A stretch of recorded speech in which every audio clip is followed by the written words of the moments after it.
What's up, everybody, and welcome to another episode of Fish and Friends with Danny and Gina. I'm Danny. I'm Gina. I can't figure out where I want to be on my frame. And I got Tundra here. She's just licking away. Wahoo! What's up, Ground Fog and Aquatic Moose? Good to see you guys. Scotty the Fish Freak is also here. Fishing Things with Lando. Good to see you. Hi. I'm tired. I just woke up from a nap. I just told Danny that I got up backstage and I was like, I didn't just wake up from a 3-hour nap. Yeah. Well, that was a long day at work. That was a long day. Yeah. Lots of people. And man, people just they hear about some weather coming, that we're gonna get some snow, and then they just freak out. Yeah. And just want to buy everything. Like I ran to the grocery store after work to get a couple things, like another loaf of bread and some coffee creamer, because like I actually needed that stuff. Mm-hmm. And like, I mean, luckily there's plenty of coffee creamer, but I'm like, well, it's like, well, I could use some more ramen and stuff. So let me go ahead and grab a couple other things while I'm here. And it's like all the ramen's gone. Like all the canned goods and stuff are pretty much like gone and stuff. And it's just like, yep, it's just gonna snow for like 2-3 days or something like that. Like, you mean to tell me you don't have food at the house to get you through a couple days? right. Like, I just didn't have enough coffee creamer for tomorrow. That's the only reason I actually went to the grocery store, was to get coffee creamer. But it's like, well, while I'm here, let me go ahead and get a couple other things that I could use, like some more bread and some ham, because I was craving a sandwich. So that's what I did. But it's just like, it's so ridiculous the way people do that. Like, they just freak out because they hear about a little bit of bad weather. And it's like most of that stuff, they buy all this stuff. So it's like, if the weather gets so bad and you lose power and all that anyway, like, you don't have a way to cook your food anyway. So Yep. So Scotty's starting off with a fish question. Gina, I think my 55 is ready. I've had some algae, snails, and crabs are still alive. What should I get? does that Ooh. mean salt water? Yes. That's what I was guessing. Scotty, do you have a lid on your tank? Because that's gonna impact what I recommend. Because some things, a lot of saltwater fish are known for jumping, but yeah, that's gonna impact my answer. Yes, cool. Get some goby firefish or purple firefish. Yeah. I love the Yes. firefish gobies. I was hoping I was gonna suggest that, but you were already on it. Yep, firefish, because they're the most community, like, they are so docile. You want to get a decent, so get an even number of them, especially in a 55. So 2 or 4 or 6. An even number, huh? I always yes. like to make my schools an odd numbers. They usually end up pairing off, and then that pair will chase everybody off. Ah. Yeah, so you want them in 2s. Gotcha. Yeah, goby and blenny time. Yep, pretty much. Yep. Gobies, blennies. You get a couple sand sifter gobies. I don't know if that's appropriate for the first round, because the sand's not dirty enough. Yeah, okay. Probably the second or third round of fish would be the sand sifters. If you want a pistol shrimp goby pair, now's a perfect time to add them.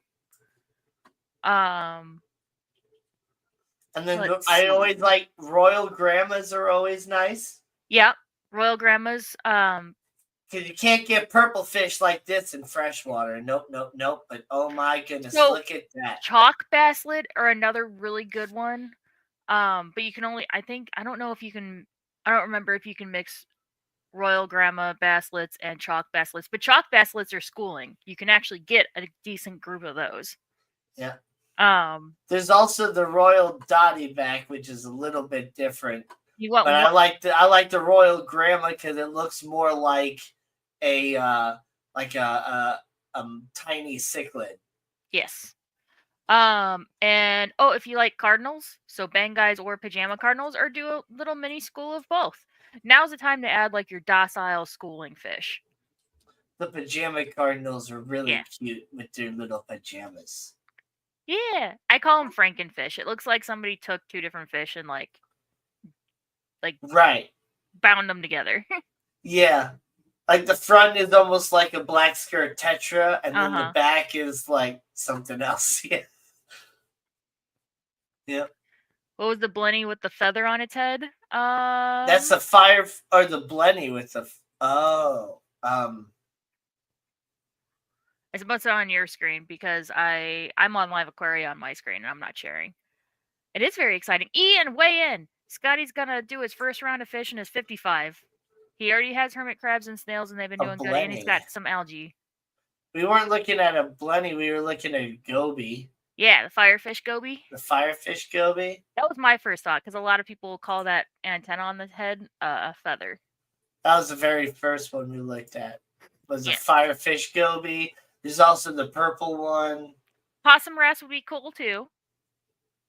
I would say maybe second round because they're eating like the copepods and stuff. Oh, there you go. Start adding copepods now in your tank since you have algae growing. Yep. Get a bottle of pods. Seed your tank with pods. And then yeah, maybe wait for the possum wrasse and other things that nip at the rock until the second round. What about First round? damsels? No, I that would be your last edition. Okay. Because they can be semi-aggressive. They'll attack anybody else new who you add in the tank. Not to say that they can't go with all the other fish. It's just there's a strategy to it. Right. So yes, you want all your docile schooling fish first. No damsels. Yeah. Even no damsels if you don't. No damsels. Tail splat blenny is a good one too. Yep. Your comb tooth blennies. Yep. I'm just gonna start clicking through some stuff here. So either a tail spot, back. a bicolor blenny. They suck to catch and are aggressive. Yeah, so that if you wanted to add them last.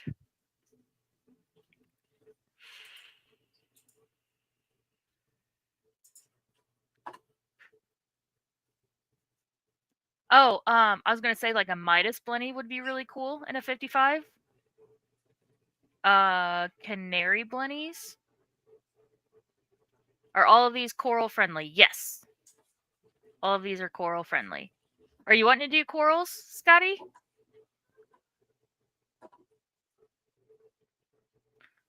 So canary blennies are gonna be more swimming in your water column, whereas Midas blennies will kind of perch and like hang out in like different holes in the rock. They'll sometimes come out and swim around, but canary blennies are most likely going to be hanging out. Yeah, that's how most Midas blennies look. They have a really bright blue eye. Some of them are more yellow than others. But yeah, they're really cool. Look at that little derp face. I know, there's like derpy face. Oh my gosh, those teeth. Yes. I'm not sure if the quality is coming through on the stream or not, but you can like see actual teeth on those things. Holy crap! Can I zoom in? Even let's see. Control plus. See. Nope.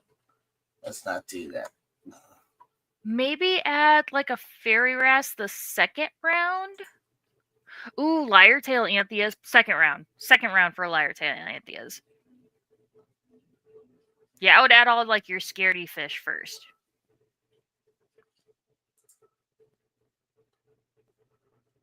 Yeah. It's also the bicolor blenny. Yes, bicolor versus flame. So I prefer bicolors over flame tails. Bicolors that back half is way more yellowish orange, whereas the flame tail blenny, it's a very pale yellow. Like they almost look like a sick bicolor.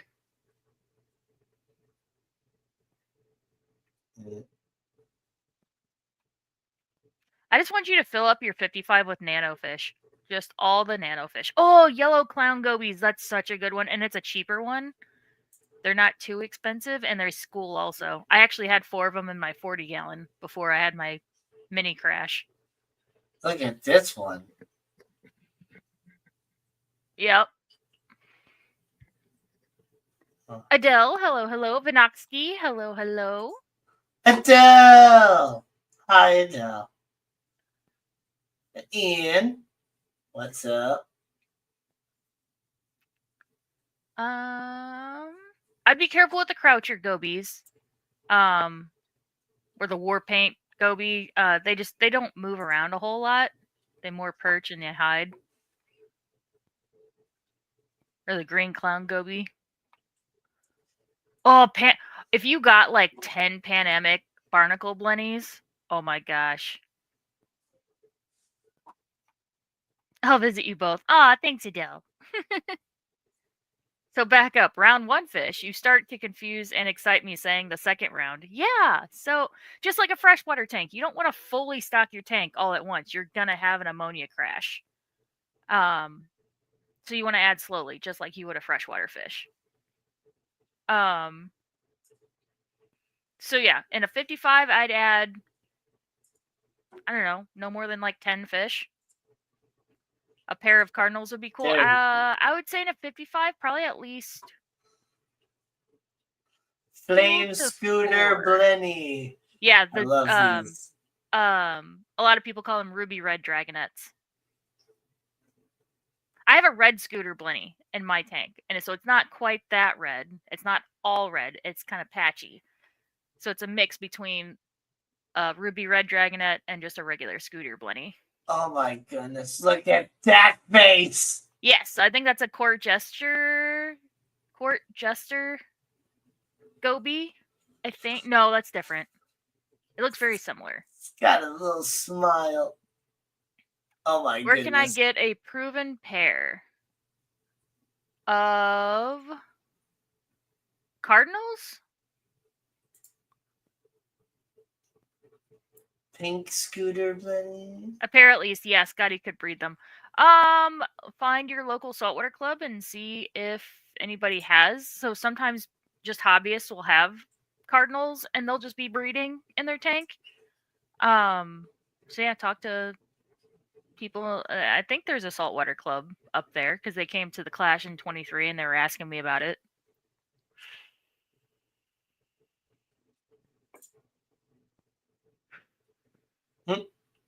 Tail spot, Blenny. But yeah, barnacle blennies are great. I like the Panamic because they have these bright red eyes. Oh, a harp tail blenny would be cool. That'd be like your canary blenny, which you can have both in the tank together, and especially in a 55. Ooh, that one's pretty. Yeah. Should I add a single fish first, then get the cardinals? No. You can add them all at once. But I mean, you can also add just one fish at a time, especially if you're starting with all these community fish. That's why you want to start with them, is because they're not going to go after anybody else who you add into the tank. Yeah. Cardinals, I read most people buy like a group of 6, and a pair usually forms over time. Yep. Yeah, and they're mouth brooders. Just like cichlids, how they mouth brood. Exactly the same. Speaking of, I think we have 2 electric yellow labs that are holding eggs right now at the store. You've been over and fish way more than me, and I always feel so bad about it. Hey, every time there's a fish customer, I've got like my hands in the sink. It's okay. I am with somebody else. I'm fine with it. I'm just like, dang it! I love taking care of the fish people. I'm doing everybody's job. It's okay. That's what my job is to Gosh, as a manager, do it it really all. is. You don't. We are I department I managers, but gosh, do it we're all. bouncing all over doing everything. Mm-hmm. That's a really cool looking kind of mid-water blenny. Yeah, harp tail blenny. I think it's a harp tail.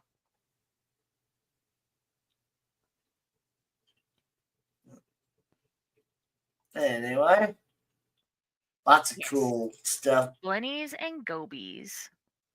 I mean, for real, just these are just some ideas. You can just go out to So your local saltwater place and see what they have. with the pygmy angel, I'd be careful because even the pygmies are considered reef safe with caution. I with my cherub angel, I have noticed that my Zoa population really went down. Your rock is fine, Danny. Don't worry. Your Zoa rock is still there. I But thought it was destroyed anyway. no. It was overgrown, and I thought it was mostly overgrown with one type, but no, I think either the Well, mini crash made the population die back of this one really overgrowing one, or my pygmy angel's kind of snacking on them, which is well, fine. dang it! I need to get a saltwater tank going then. Well, you So were talking about getting that nano one, which it's a small enough that rock. cube, yeah, I was thinking Yeah. about doing that. So I might actually go ahead and Or I could buy just make that. you an even smaller rock, like because I still Well, have a population of all those Zoas. I can just make you a new, smaller Zoa rock, or just give you the frags individually, and you can just put them no, it'd be cool. in I your like the tank. rock. I like the rock idea. I'll take the rock, and then I'll So get dotty like backs, one anemone as well, and yeah, then buy myself a pair of clownfish. dotty And backs are cool. You can only have one dotty back though, so pick your favorite. They're territorial with their own kind. yeah, I'm I'm kind of excited.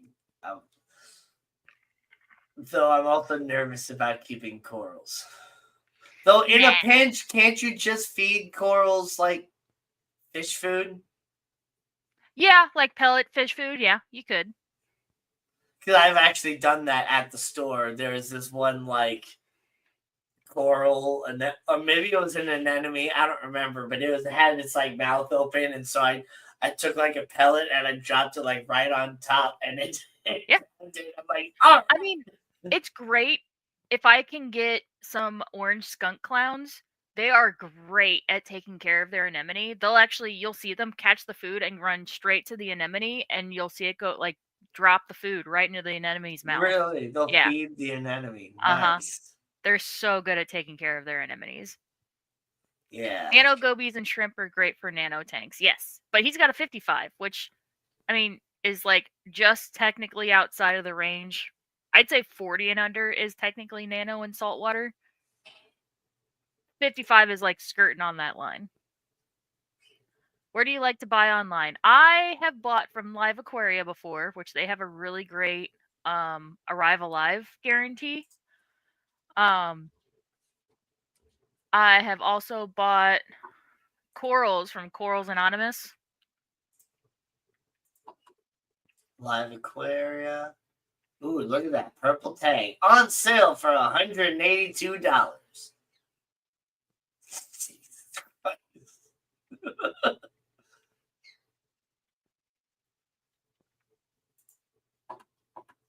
Yeah, um, coralsanonymous.com.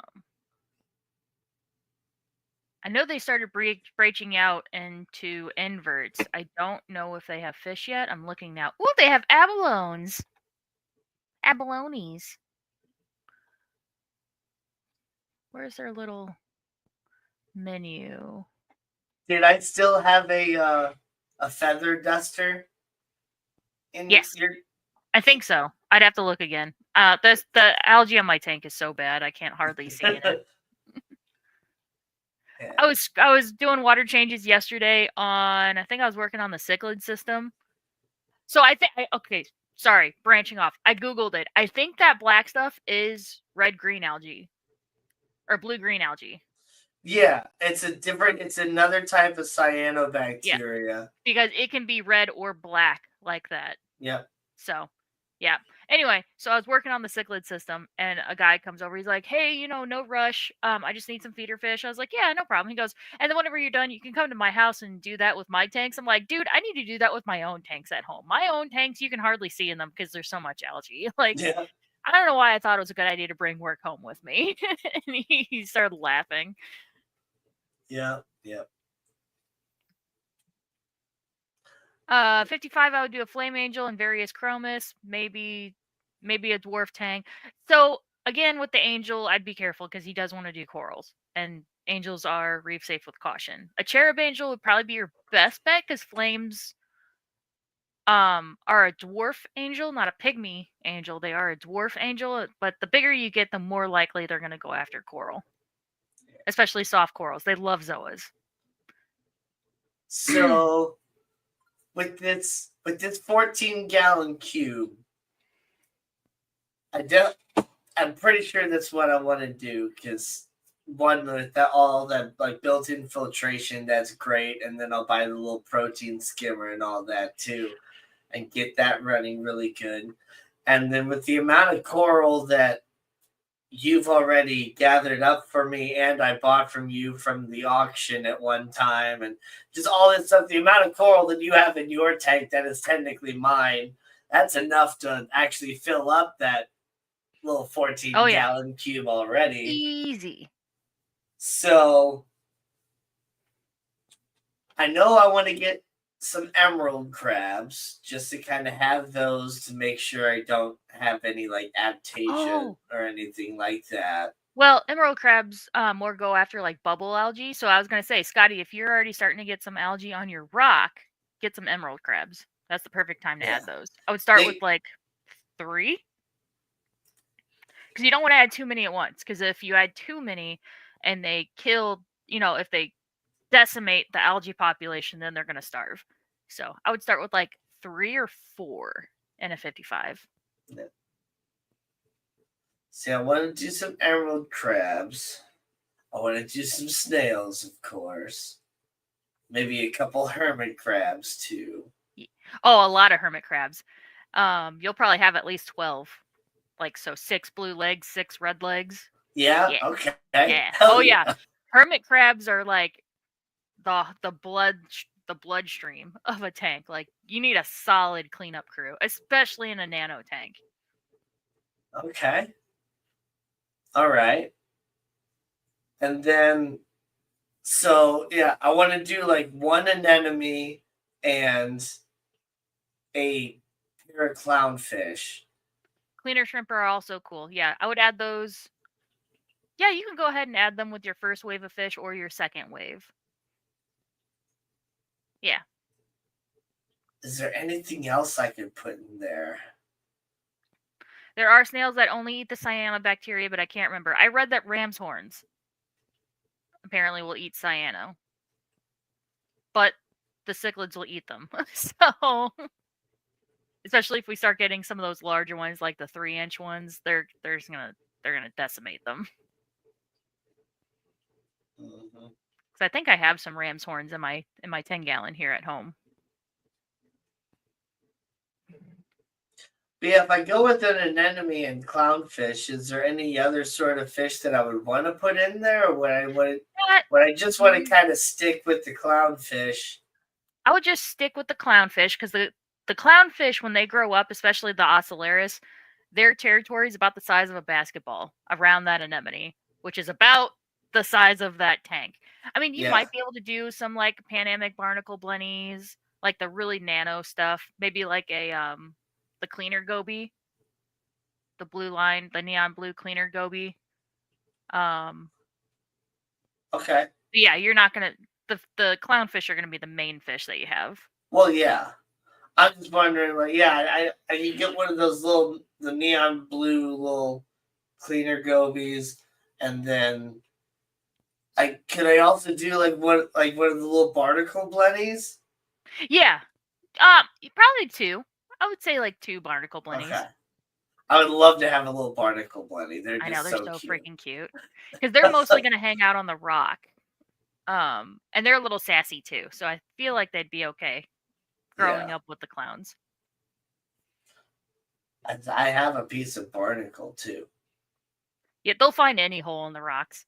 Yeah, but it'd be cool to have a barnacle bunny actually living in a barnacle shell as Mandarin, well. So, dragonet, clowns. See them as ditherfish. Oh, Mandarin dragon.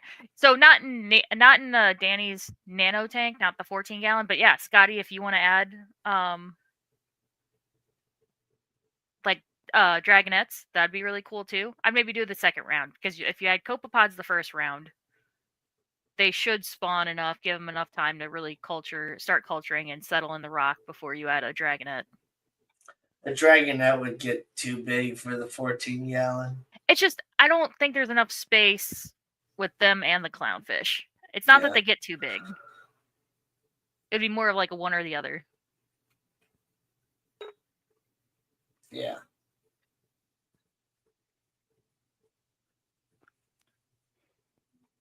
I was AFK. I missed that part. Yes. Oh, and target dragonets you can actually keep together. Exclaim. It's saltwater Daphnia. Yeah.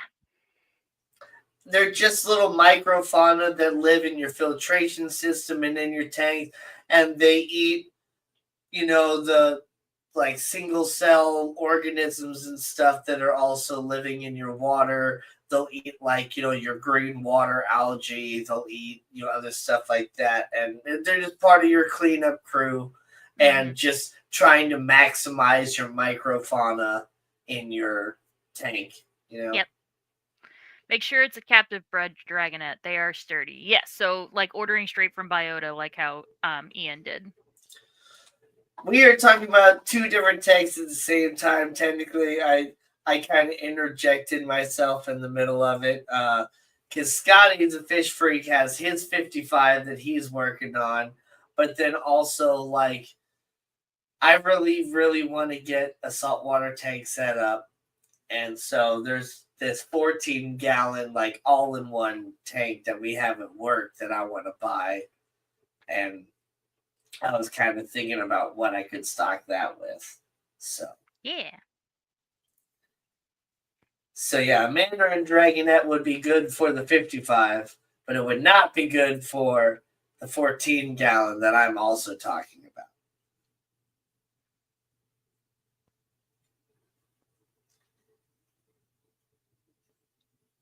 Anyway. So. Oh, okay. So on Corals Anonymous, if I have it half screen, it's not going to show the different departments that they have. I have to go full screen. Okay, I see. Yep. Inverts and more fish. But speaking of buying stuff at work, anyway, I found these little bow tie things.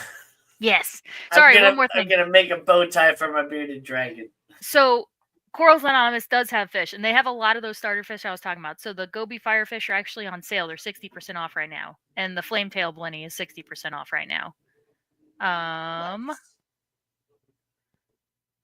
Let's see. Ooh, they have the Elegant. Ooh. So yeah. Yeah, get you a nice school of Goby Firefish, like 6 of them. And a Flametail Blenny.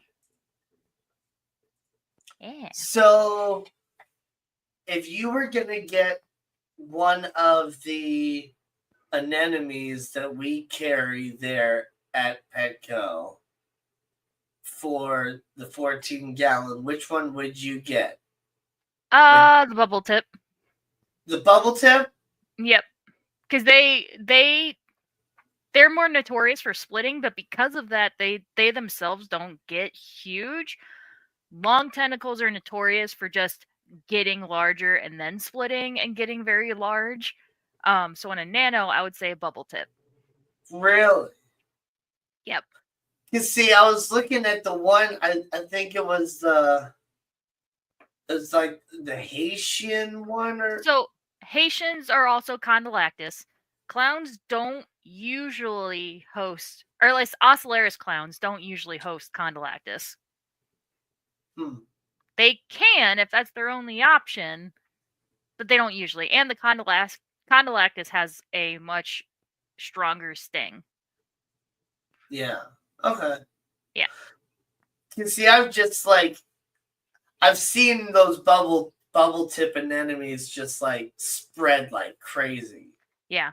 Yeah, they will split and they'll spread like wildfire, but they don't get massive. Like I've seen long tentacles essentially get so big they take over like a whole corner of a tank.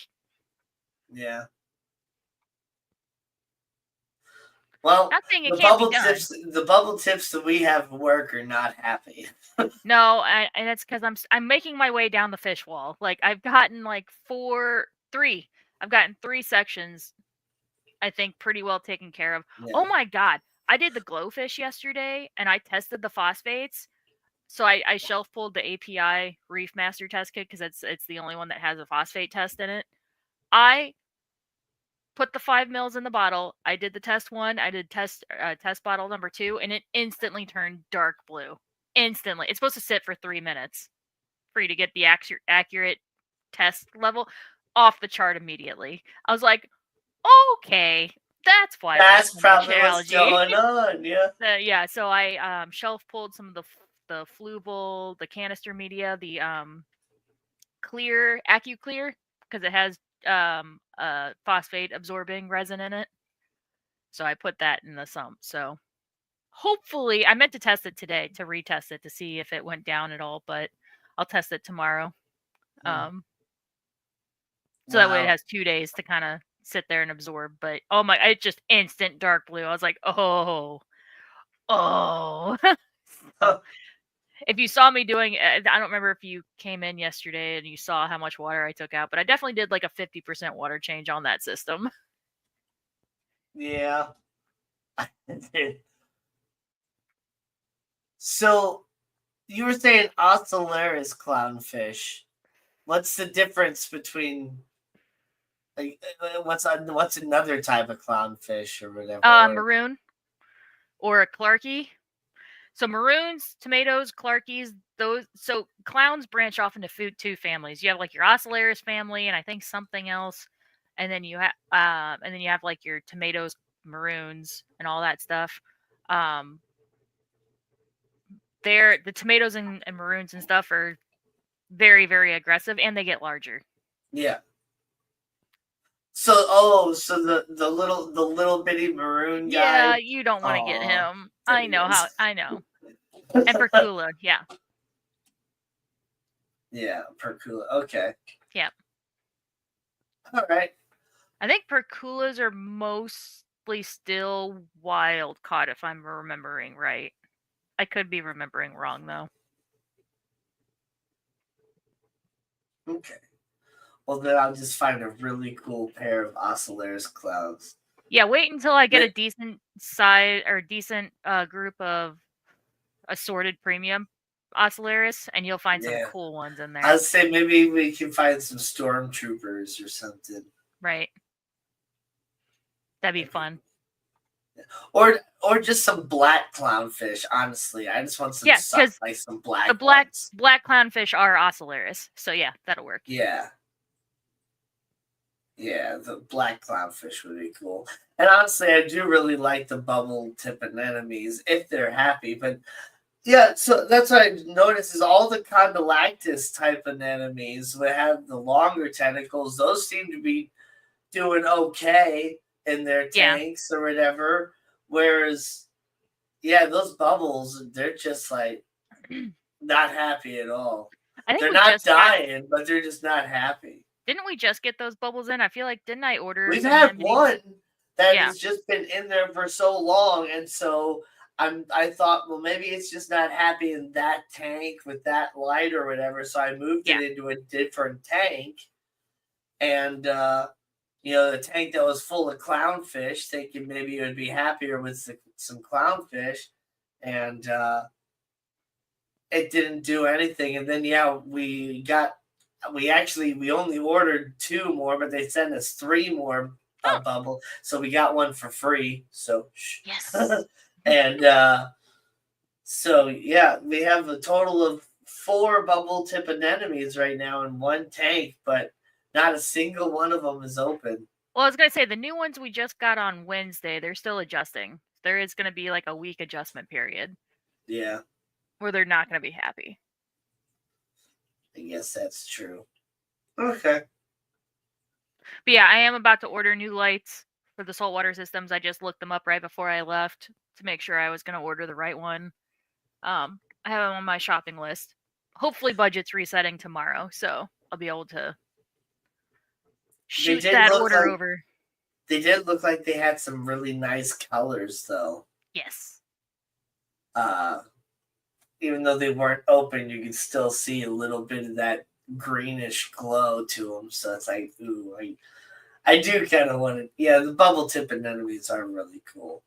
It's just traditionally, like I've always seen, like in the wild and stuff, you see the clownfish in the really long, anemones. But yeah, I mean, if that's what they're happiest in is a bubble tip, then yeah, that's what I'll get them. You know more than I do. Yee. I love lawnmower blennies. Lawnmower blennies are cute too.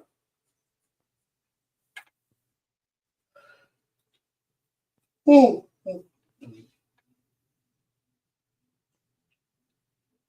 Oh, hey, what's up, dude?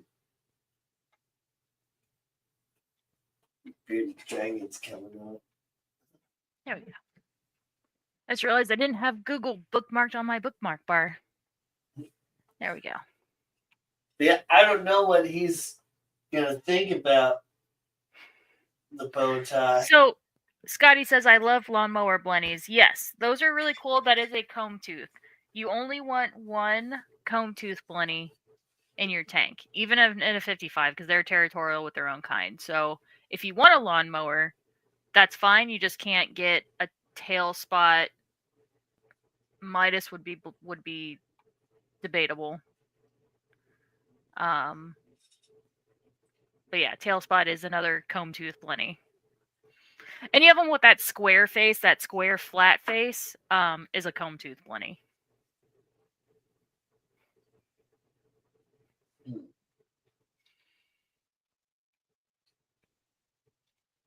They look like grumpy old men. Or if you really want to get fancy, a starry blenny, but they are known for jumping. Make sure that you have a tight lid. Yeah. The only reason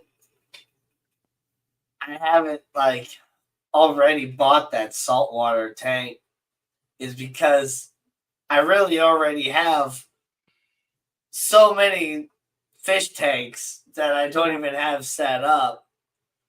But I do like that one has the built-in filtration and all that stuff. Yep. And I mean, I could buy a whole bunch of filtration and all that too and just set up another tank. I don't know. I also like the shape of the 14-gallon cube too. Cube tanks are fun. They are fun. Yep. And then I haven't seen that one customer come back who has the low pH, who I sold the live or the saltwater rock to. I haven't seen her come back in yet to know if her pH started going back up. I don't know who that is to be able to tell you whether or not she's came back or not. That's the one whose mom we talked about had the the Creole accent. Oh. Yeah. I don't think I've seen her come back yet, no. Maybe she'll be back. Well, I was going to say tomorrow, but hopefully we don't have any customers tomorrow. Hopefully everybody stays home. But, we're all going to have at least 2 to 3 fish customers because y'all can't stay away. Right. It's like whenever you get stuck in the house, all you want to do is go out and buy stuff.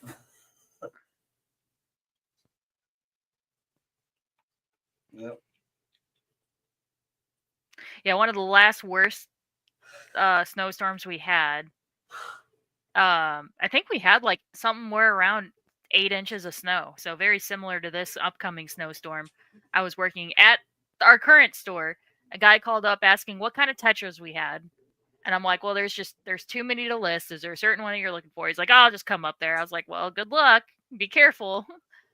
Yeah, sure enough, he came up and he bought a dozen black skirt tetras. And I was like, of all the tetras you could have bought, like black skirt tetras, you had to brave the storm, risk your car for black skirt tetras, really? Yep. Okay. Like you couldn't have waited one day.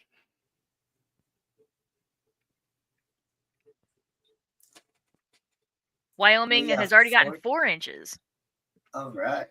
Yeah, so that the snow is supposed to be starting at about 10. Where do I buy Copepods? Do they have different flavors? Yes, there are different flavor of Copepods. There's red ones, and then there's like standard ones, and there's extra large ones.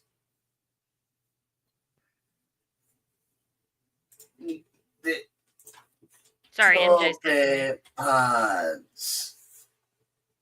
Yeah, so there's most of the ones I think you buy are a mix. So the ones we get from Quality Marine is a mix of like I think 3 different kinds. They sell them. Yeah, most floral stores sell Copepods. Yeah, Scotty, you said that you have a nice. Was it Scotty or was it Ian? Am I mixing y'all up? There we go. I have a nice coral store up the street. Yeah, they should have Copepods. Yeah, they should have them, or you can order them from algaebarn.com. Yep. They have a whole bunch of different Copepods, all different types. Actually, I'm looking at their website right now. They have this whole thing, but look, they have EcoPods, Galaxy Pods, Tisbee Pods, Tig Pods. Also, a lot of people sell them in my saltwater club, so check there too. Yes. Brine shrimp, nano brine shrimp, phytoplankton, all different sorts of stuff. Oh, they got macroalgae. Ooh. I'm going to have to check out Algae Barn. Yeah, Algae Barn's great. So after you add copepods, you will need phytoplankton to feed the copepods. Add that like once a week. Whatever it says. You don't want to add too much though. So whatever it says, probably do a little bit less. And watch your nitrates, phosphates. What would you suggest as a good macroalgae for like the inside of the tank that wouldn't necessarily grow too excessively fast, but give me some nice color? Like, would dragon's tongue be good? Or dragon's tongue grows pretty slowly. I wouldn't start with that. I would start with the red palm grassalia. Let me go to Live Aquaria and look at the macros.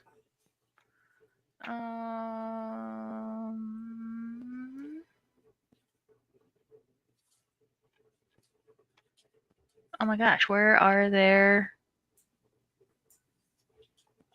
cephalopods, anemone, inverts? Well, that didn't take me to where I want.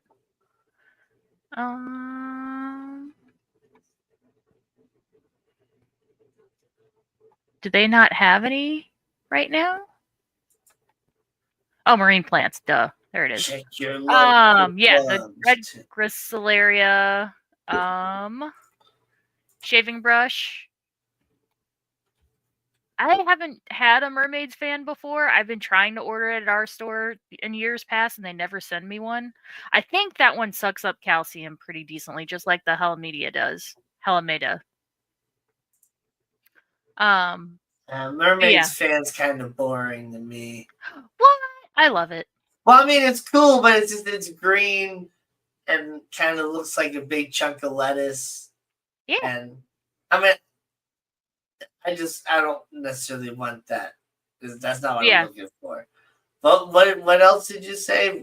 The Red red gracilaria, the shaving brush, gracilaria. There we go. gracilaria. Yeah, sorry. I was trying to figure out how to spell it, and Google wasn't helping. Red gracilaria. Okay.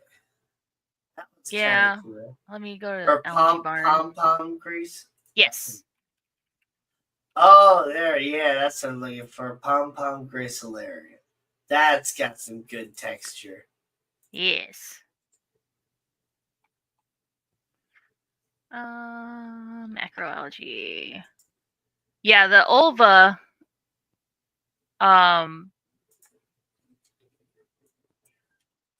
It grows very, very quickly and almost like in a sheet. So that's probably one you want to stay away from because you said you don't want anything that grows excessively fast. Yeah. And that one, as it breaks off, whatever it lands on, it will continue to grow from there. So it does kind of take over. But the pom one, yeah. No, the ulva, the green, clean sea lettuce. Oh, the sea lettuce. Yeah. That's red ogo. Seaweed. Red ogo is another good one. So why would I not want to do dragon's breath? You say that just grows too slow? I wouldn't start with it. I would start with one of the other ones, make sure that, your parameters are in check, and then add the red, the dragon's tongue later. Blue hypnea is another good one. Yep. Yeah, I'll say there's blue hypnea. Nice. Blue hypnea is kind of hard to find right now. At least online from what I've seen. Yeah. If I was looking, I'm thinking I would go either the red pom or the blue hypnea. Okay, so I got to get copepods and phytoplankton to feed them. Yes.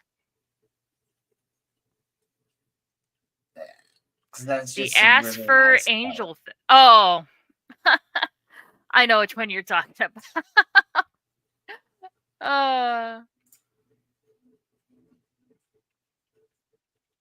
Yeah.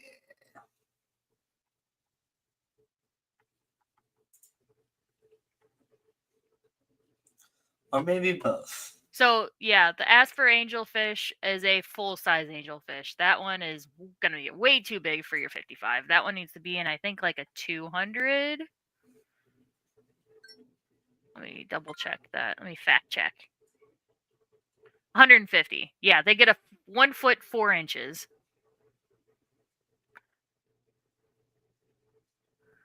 But yeah, they're very pretty. Very pretty angel.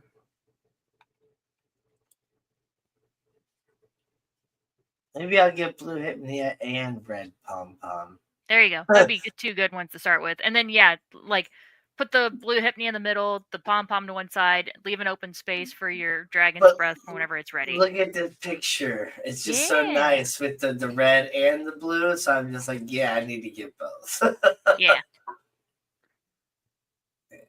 Now, the blue hypnea, I think you need a strong light to keep it nice and bright and vibrant. Otherwise, it does turn kind of grayish. Yeah. But those all-in-one tanks, in my experience, they always seem to have almost too much light still. Right. It should be prepared for all the different corals and stuff. Yeah. And if it doesn't seem to be doing good down low, I'll just put it up higher on the rocking system or whatever that I put in there. Yeah, and the blue only looks good in that 65K spectrum. Yep. Yep.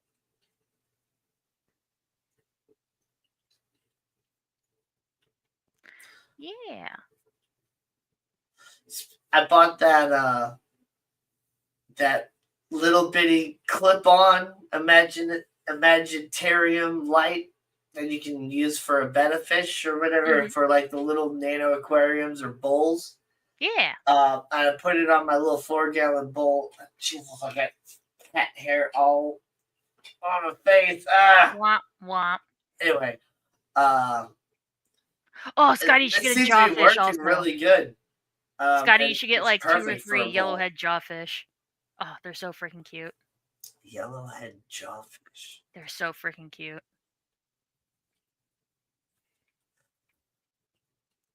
Oh, those guys. Yeah. I've seen those before. They are also known for jumping. Yeah. I definitely don't want to get any jumpers myself either. Yeah. I kind of wonder what happens with some of these people sometimes when they, like they leave for a period of time and they come back like right away with a dead fish.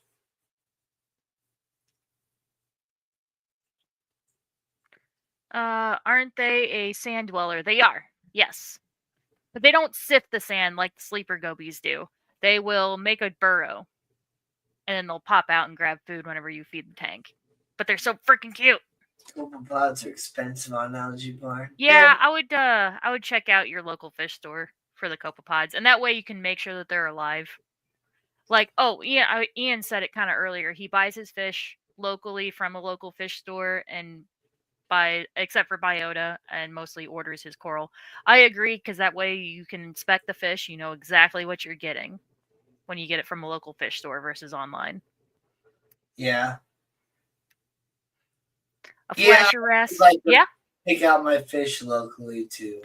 Yeah, I was gonna say either like a carpenter's flasher wrasse or maybe some fairy wrasses. Ooh, leopard wrasses would be super cute in his 55. Oh, I forgot about leopard wrasses. All the wrasses. That'll be like round 2 or 3. Because they tend to they move around a lot more, so they might freak out the scaredy fish that you're adding the first round. So let your scaredy fish settle in, and then add the active fish. They'll be scared at first, but then they'll get used to them.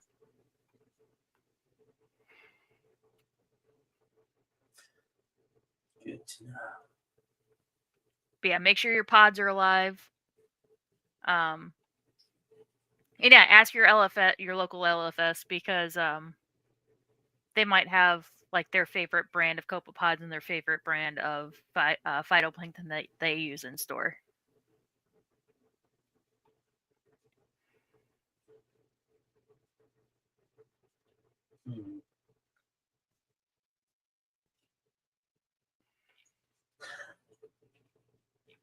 I'm trying to think where I want to put this 14-gallon cube at. In your bedroom? I already have a tank in my bedroom, which I just brought home a Half Moon King betta to add to my bedroom fish tank. There you go. And can you breed really saltwater shrimp? Not easily. Not easily. Yeah, I originally had a plan to breed saltwater mollies and like peppermint shrimp in the same tank, thinking that peppermint shrimp would breed just like any like freshwater shrimp or whatever would. You just feed them really good and give them a good home, and then next thing you know, you got 1 million shrimp. But no, not like that at all. Apparently, you gotta actually do a lot of work and like put them in like different breeder tanks and stuff, and then their babies are like super tiny and only eat live baby brine shrimp and other stuff too, and it's just like, what? Yeah. Yeah, Ian makes a good point. My LFS uses a locally grown copepods and Fido. It's a good price too compared to online. Yes, exactly.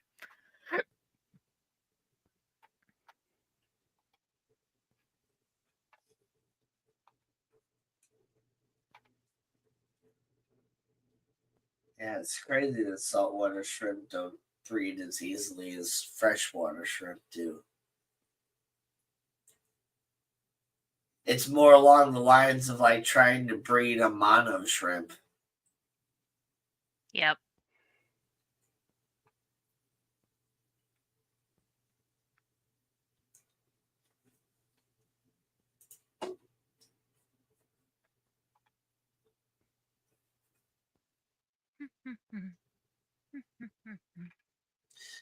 Yeah, I think I might go ahead and put the 14-gallon cube in here. I just would have to. I still need to get this dang 55-gallon to Fishy Biz. That's the dang problem. Is I need to get this 55 to Fishy Biz so that I can move this 55 over here and get that set up again. And then, yep, I want to get Randall out of the corner here and have him facing, properly forward on the wall. And then I can put the 14-gallon cube behind me as well. So Joshua says we used to cultivate our copepods. Yeah, I think he used to work at a pet store. I don't remember if he owned it or if he worked at it. Any hob refugiums you recommend? I don't. I've never really looked into them seriously. But yeah, Ian says you don't need one yet. Yeah, just adding them into your reef or into your rock work now should be okay. Especially if you get an aquaculture dragonette, where they're not reliant on the copepods for their main food source, you should be fine. He used to manage. Okay, that's what it was.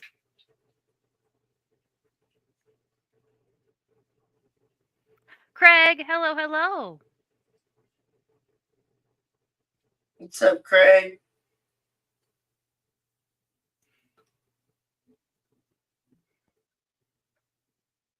All of Craig's TikToks pop up on my For You page, and I giggle every time. Especially when it's his Great Dane. Phantom? Is his Great Dane's name? It's not Shadow. I think it's Phantom. I could be wrong. I'm probably wrong. I'm horrible with all names, including dog names, even though dog names tend to stick better in my mind. Yeah, having a filter and good rock should keep a healthy environment of copepods. Yep. Agreed. And not too many fish that are going to decimate that population. Lady Diane! I'm surprised you haven't visited us yet, even though the store is still in rough shape. We're working on it. Yeah. Yeah, Lady Diane, we're both working at Petco now. Our you gotta Petco. come see us. Our Petco. We're turning that store around. I'm slowly working my way down the fish wall. I'm slowly working down it. And we just lost a shift manager. Yep. If you wanted a job again. Yeah. No, she didn't. No, she didn't. She wouldn't want to work. It's very frustrating. I think it'd be way too much stress on her. That, and then she has her good days and her bad days too, where she, her body and stuff. So. Right. Stress mentally and physically. Right.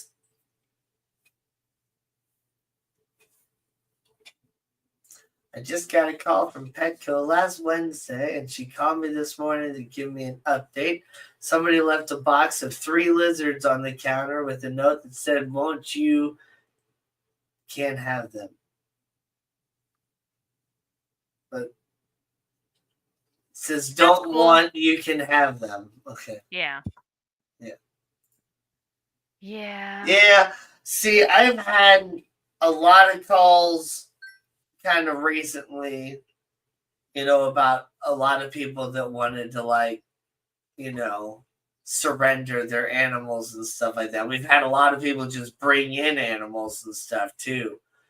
We're sitting on somebody's guinea pig right now, which he's super cute. They also brought in hamsters, but we didn't take the hamsters. And then as he's leaving, he was looking at the skinny pig and was interested in buying the skinny pig. And it's just like, you just surrendered a guinea pig. We're not going to sell you another one. Like, you loser. And then Yes, Petco we've does had, sell copepods, but you need to check them.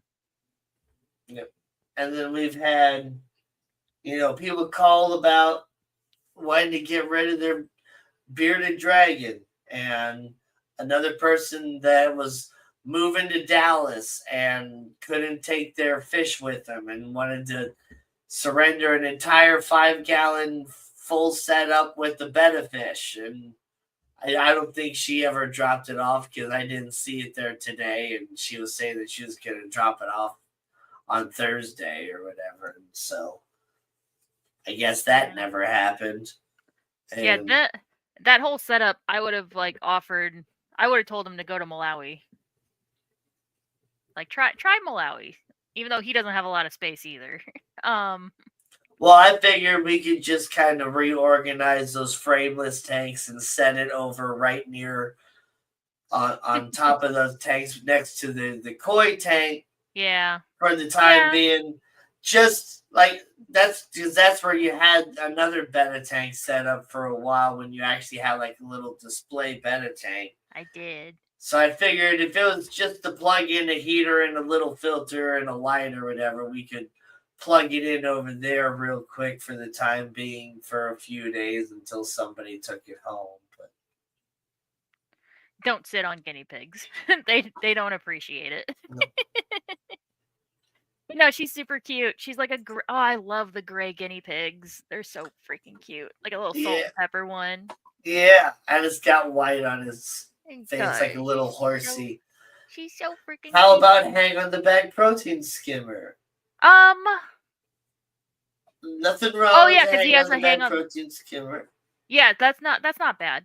There are a couple different ones that you can get.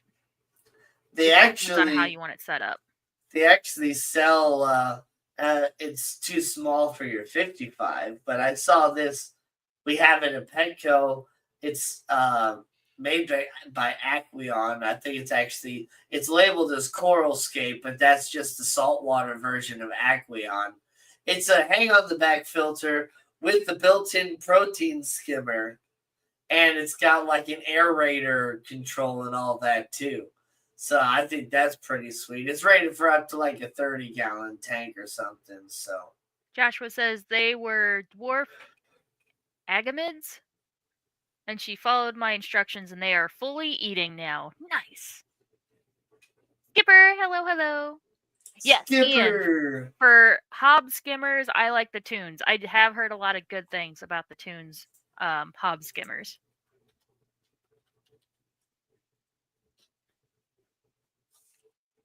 Yep. Oh yeah, I've seen these before. Those look good. CJ also makes some decent hang on the back protein skimmers. Yes. So you probably won't need a skimmer, Scotty, for at least like 3 months. Either way, fish. Yeah. Either way, I'm getting one right away. I'm just setting up all the filtration right away. Yeah, it's not bad to have. It's just you're running it and it's hardly going to do anything the first couple of months. There's just not enough waste for it to. There's not enough protein built up for it to pull out. Yeah. Did you notice that it's not for fish, Diane? It's a good-looking tank. You might not have noticed that it's not full of water. It's got a bearded dragon in there. Tickle, tickle, tickle. But look at skimmers before a refugium. Yes, agreed. Yeah, you'll be getting a skimmer before a refugium. Refugium you would add if the protein skimmer is not enough, if you're still getting like high phosphates and you want to do like macroalgae, so like Chaeto. You can put Chaeto in it and essentially do like an algae scrubber. Yeah, agamas are in the same family as bearded dragons. Oh. So an agama, yeah, they're in the same family as bearded dragons. They look, in my opinion, I think they look closer to a like a Euromastix. Oh. But well, I don't know. They do really look a whole lot like a bearded dragon too. Just they're kind of smoother. Um, but this guy right here is one that I want. It's the I think it might be nicknamed the Spider-Man Agama. I It's don't like remember what. a mix between like an anole and like almost like an iguana. Yeah, it's like an iguana mixed with a bearded dragon, Yeah. almost. But this is one that I want for sure. One of these days because it's red and it's got the blue legs. That one's really cool too. Those are cute. So cute. Everybody agrees. Yeah.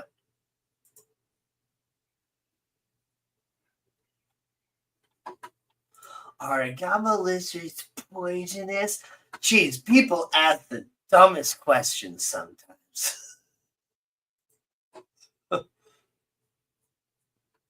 I had a breeding group of Spider-Man. Oh man. Oh, I'm so jealous. I want one so bad.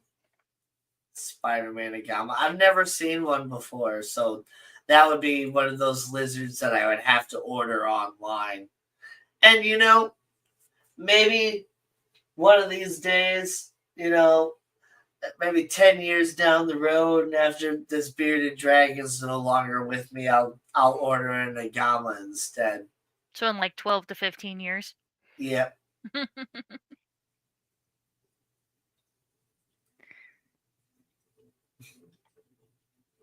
At least it's not like a cool. leopard gecko. I've known I had a customer who said his was like 18. I was like, "Oh my god, you Wow. have a child." Yeah. A bearded dragon is pretty cool. He's a lot of fun, but he's kind of developed a little bit of an attitude right now. Ah, sassy baby. Yep. He hasn't bit me. He hasn't even like struck at me or anything, acted like he's really gonna bite me. But, I'll kind of put my hand over to him and try to like pet him and stuff. And he'll kind of step back and open his mouth really wide. And so I'll kind of leave him alone. But earlier today, I actually no, it was yesterday. Yesterday, I actually was just like, screw it. You can give me an attitude all you want, but I'm gonna pick you up.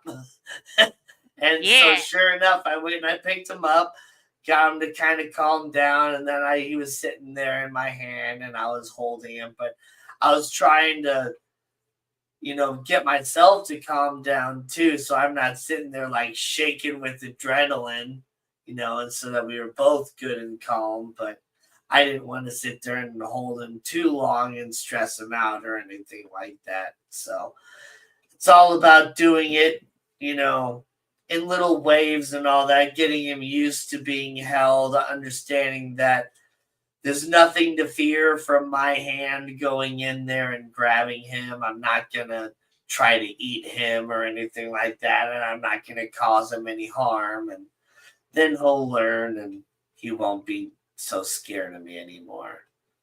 It's the same thing with every animal, Oh, it says few snow showers now. I don't know. It's too dark outside. Is it?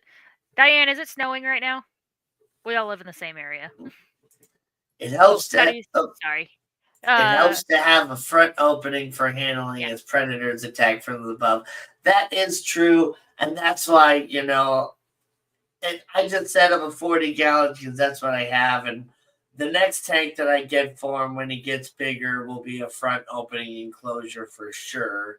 But yeah, I've been trying to not get him from above since he likes to go up on this rock or this ledge of wood anyway. I try to put my hand down and like go like this and try to like kind of scoop him up that way and show him my hand versus just grabbing him from the top like a bird would or something like that. Yeah. Lady Diane wants to see Would your cord reach? I see him basking. I see him on top. Yep. But Scotty says my RODI is set up. Nice. Did you get him for Christmas? Diane's asking. Yes, Christmas-ish. You got him Black Friday sale, didn't you? You can see him right there. Yep. I got him for a couple different reasons. One, because I always kind of wanted a bearded dragon. Two, he was 50% off. And three, he was like this big, and every other one in the enclosure was like this big. And so he was like eating all the food and starting to be a jerk. And we actually had to remove one of the smaller ones from his enclosure already anyway to make sure that it would get plenty of food. And so since most people that come in and they want to buy a bearded dragon, they want to buy the smallest, cutest little baby bearded dragon, I bought the big one. So yeah. Lady Diane and Nathan says, no, it's not snowing yet. Nothing's happening. And then Scotty freaking out that Nathan's here. Oh my God, it's Nathan. Back off, Scotty. He's mine. Back off. But also, my bearded dragon, I kind of showed this earlier, and I think I talked about it on live stream before, where I saw a video of a bearded dragon wearing a little green bow tie. And I've also seen a video or maybe a picture or something where a bearded dragon was wearing a little top hat as well. And so I wanted to get like a bow tie or something from a bearded dragon. And I was thinking, it's like, well, I could probably make one. Or maybe I would have to like buy like a bow tie that would be like for a doll or something. But sure enough, at Petco, we had these little hair bows that come on like a little like stretchy like hair tie for like a dog or a cat. But it's like the perfect size to like go around the neck of a young adult bearded dragon. And so I got two. Well, it comes with a set of two. But so sure enough, I got a little bow tie for my bearded dragon when he gets a little bit bigger. It's going to be adorable. I could probably put it on him now. But he's got a little bit of an attitude right now. He's not as used to me as I want him to be yet, to be able to like put something around his head and all that. So yeah, but I want him to wear a little bow tie. Right as soon as he gets used to, right as soon as he gets used to you holding him, you're gonna traumatize him with that bow tie. Yep. But I've seen it before. Yeah. Oh, here I got it. There's this picture on Google. Look at this. Little bow tie and hat. Oh, that's just the cutest friggin' thing. Oh my God. So, GRB, hello. It's just adorable. It is adorable. So yep, dapper. I'm gonna do that. And then of course Halloween, he's gonna get a little pair of wings and GRB says, did I hear bearded dragon? Yeah. We're talking about Danny's bearded dragon. He just got him a little bow tie that he has to grow into. Yeah. Because he's just a baby still. Maybe he'll grow into it just in time for Valentine's Day, which is what that display is for. It's for Valentine's Day. Yeah, he'll probably will grow into it for Valentine's Day, and that'd be perfect. So ridiculous, Diane says. And GRB posted a video the other day of his skates, and I just was listening to GRB just talk, and it's just like, I mean, I just love the Australian accent no matter what. You just want him to read you a book. I know. Yes. I just want him to read me anything. I want GRB to be the voice for all of my videos. There you go. Like, and also, like, I know Australia doesn't necessarily have Australia as a whole doesn't really have the love for the crocodile hunter that, like, the United States does and all that. But just listening to it, it just, like, reminds me of watching the crocodile hunter when I was a kid and all that. Like, GRB he could say anything. It's just like, look at these lizards. They're beautiful. All right. I'll catch you later. And it's just like, I just love it. Bedtime stories, yep. A nice action story. Like a nice adventure story. Lord of the Rings. He can read you Lord of the Rings. Oh my gosh.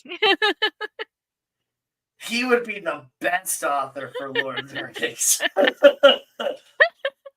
The then Hobbit. Shelob went up in there. Read The Hobbit.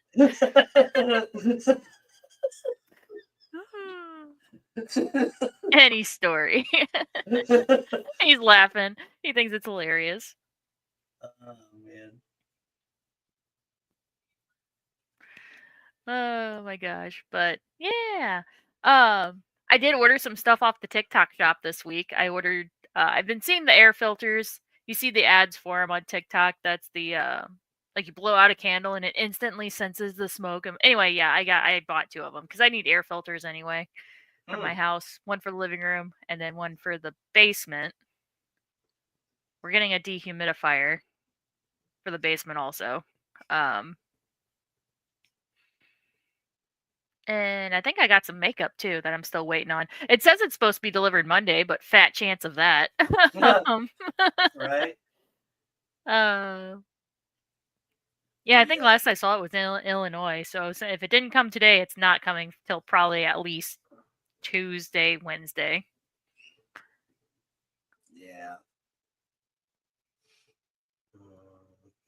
Yeah. I said I was going to stop by the grocery store on my way home, and I totally didn't. I just got in my car and went home. And then I pulled in my driveway. I was like, I was supposed to go to Aldi. Oh, well. It'll be Yeah, fine. you needed that cornstarch. I needed cornstarch. We even talked about that as you were walking out the door. As I was walking out. Yeah, no, I just got in my car and I left. Just autopiloted. Yep. And then what's funny is, as I was leaving, somebody else was there in a silver Malibu. And I thought you were still, and I was like, I thought I saw Gina leave. Nope. I drove Nathan's car today because they came out and they fixed the windshields.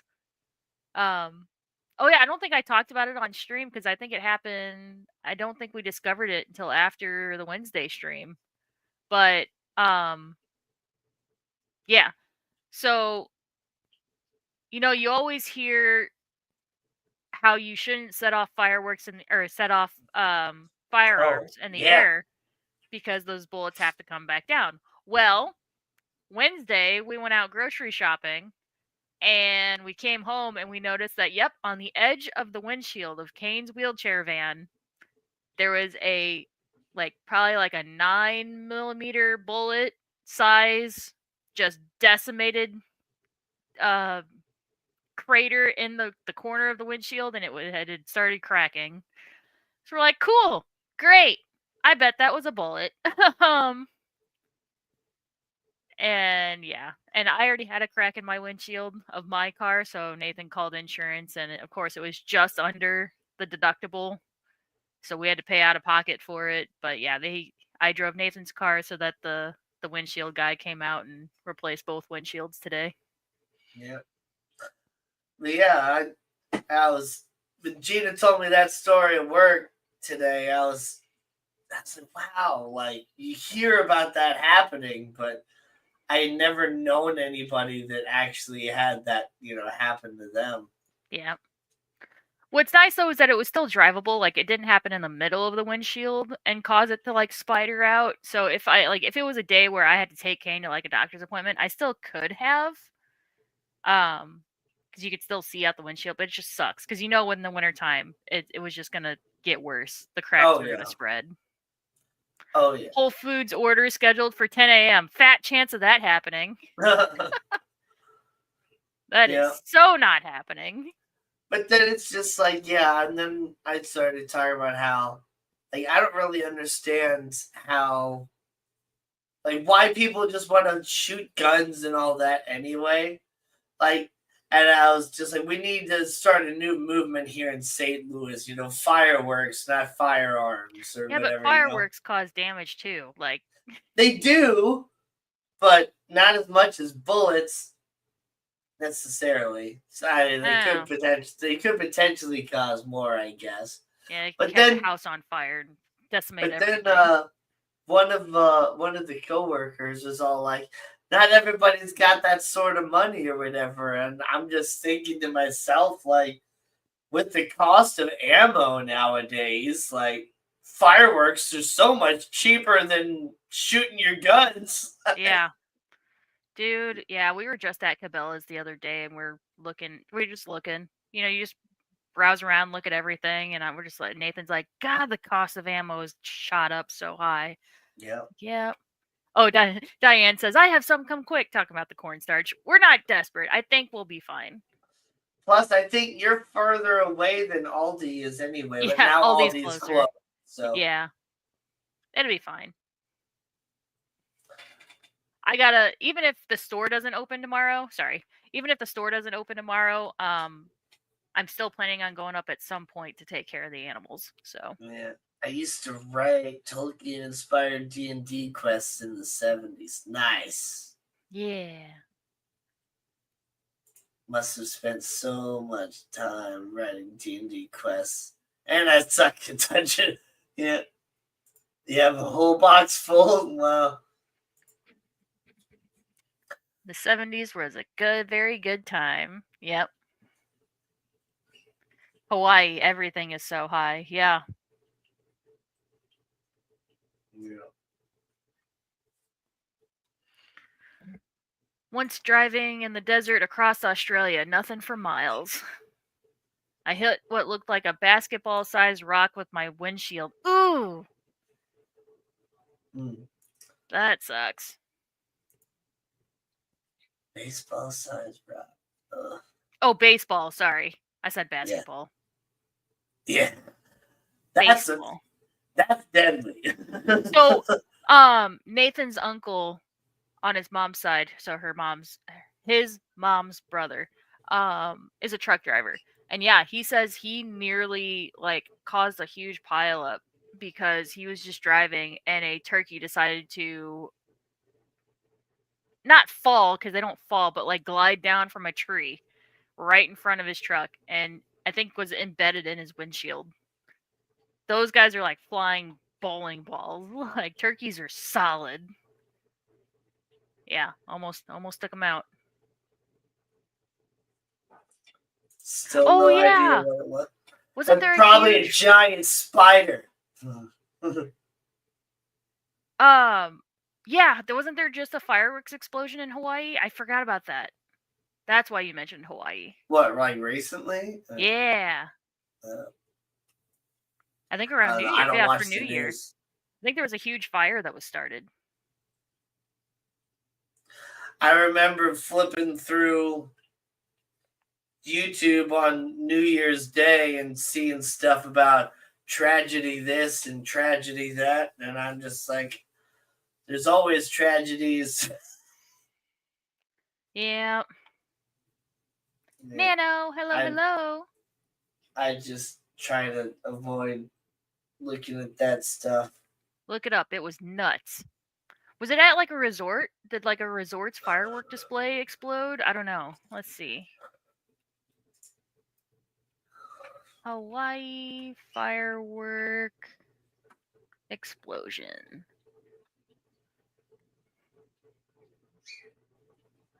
Nano aquarium guy.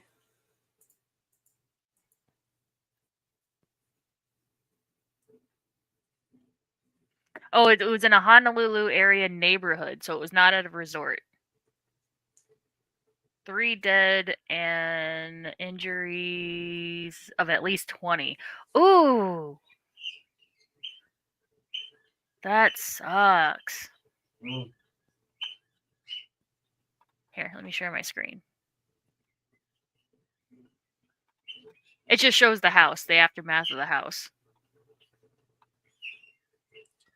That's Okay. insane.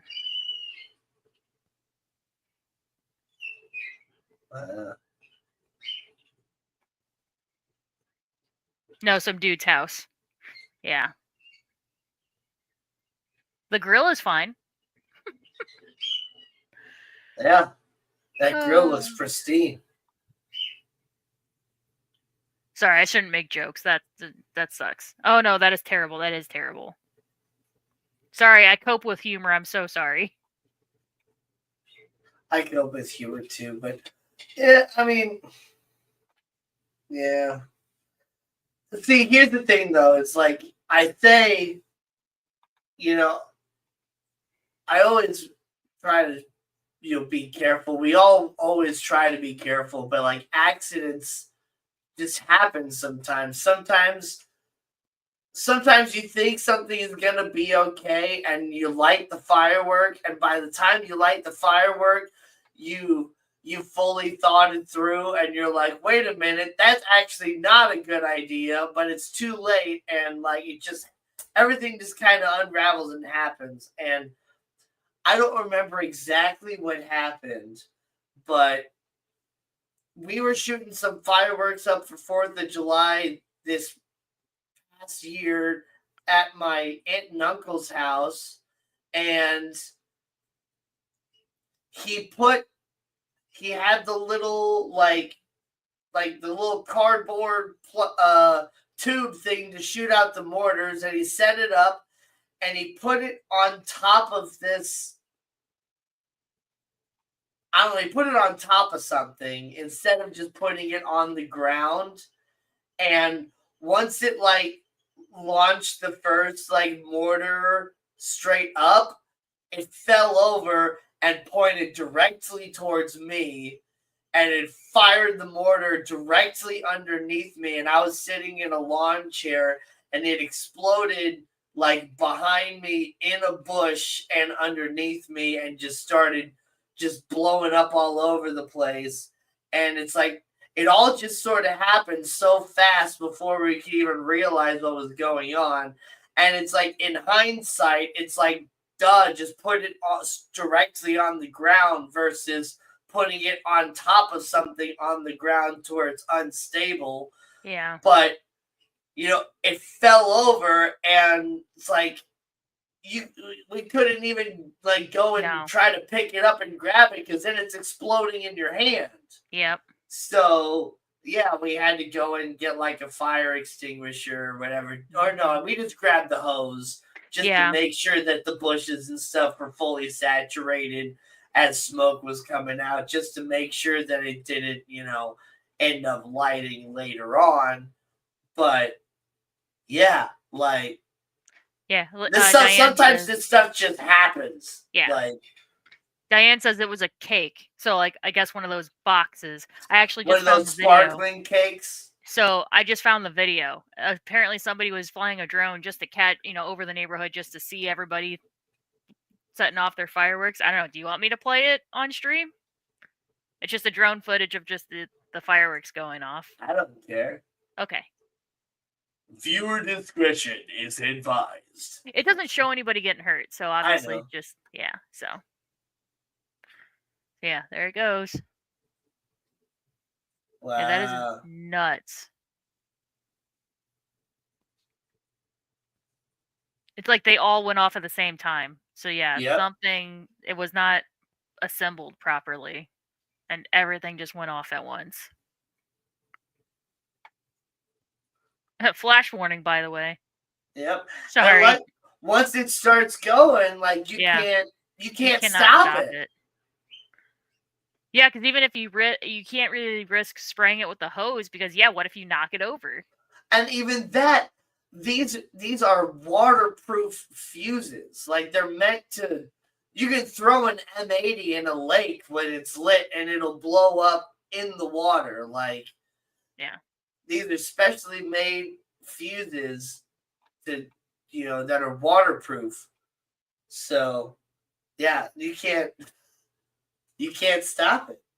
flame blankets are a good investment. Yeah, I think we have one in our like emergency kits in our cars. I think we have a fire blanket.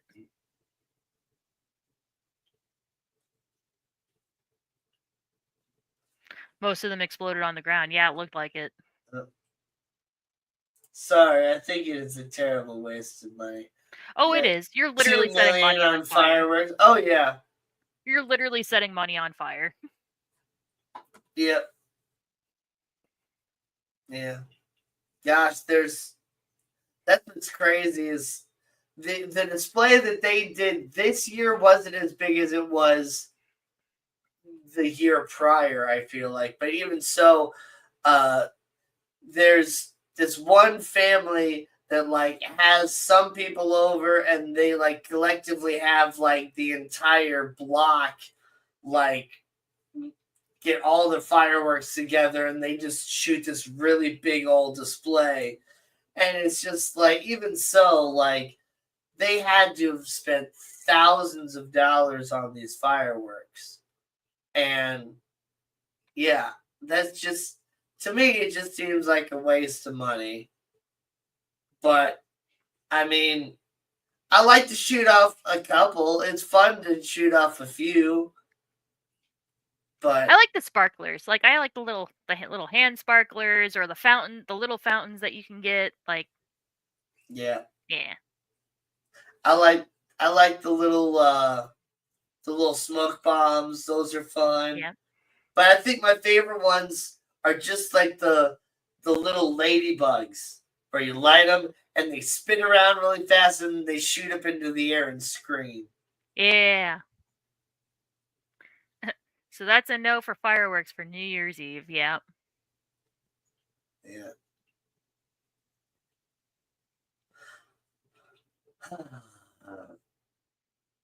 But yeah. Otherwise, my New Year's was fine. We ended up streaming New Year's Day, and I said it then, but yeah, we didn't make it to midnight. We fell asleep. I went to bed. Finally, woke Nathan up, who was already passed on the couch. But yeah, we went to bed at like 11:30. I made it to midnight. Though I fell asleep multiple times before midnight. Also, I went over to my friend's house.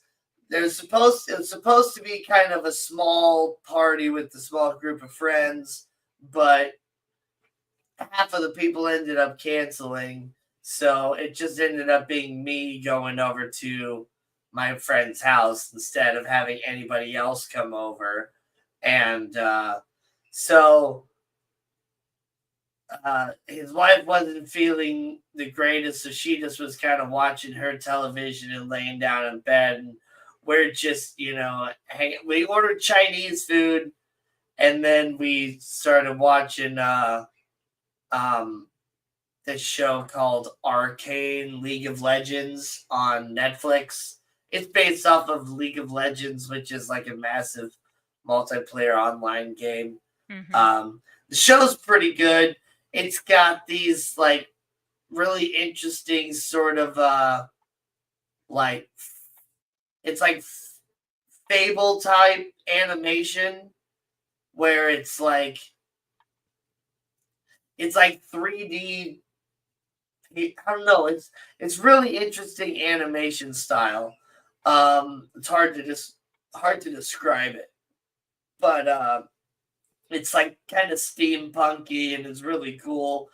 And we were trying to watch that, and we were like kind of binge watching like an entire season and drinking blackberry whiskey and just drinking coffee and stuff and hanging out. And we're just kind of sitting there chilling on the couch and just watching episode after episode. And we're both like falling asleep and waking up. It's the next episode of falling asleep.